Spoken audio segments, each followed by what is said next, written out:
Hello বন্ধুরা, তোমরা দেখতেই পাচ্ছ যে কলকাতাতে আবার এক আগুন লেগেছে। মা ফ্লাইওভারের ওপরে উঠে এটা আগুনটা আমরা দেখছি নেভানো হচ্ছে। তো জানি না, এগুলো মনে হচ্ছে যত সম্ভব যে যা গরম পড়েছে তাতে হয়তো এসি থেকেও হতে পারে বা শর্ট সার্কিট থেকেও হতে পারে। তো এইভাবেই যখন তখন আগুন লেগে যাচ্ছে।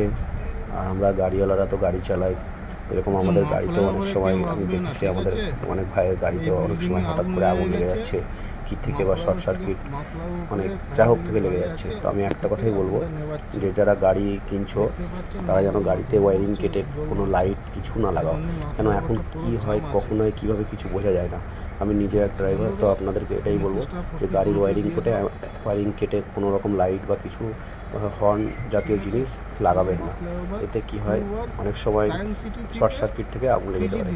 যেমন এরকম বিল্ডিংগুলোতে আগুন লাগছে আপনারা দেখতে পাচ্ছেন। তো এইভাবেই শর্ট সার্কিট হয়ে যেতে পারে।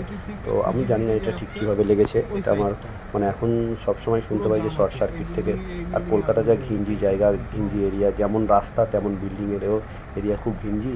তো সেই কারণে বলবো একটু সাবধানে চলাফেরা করো গাড়ি ঘোড়া চালাচ্ছ।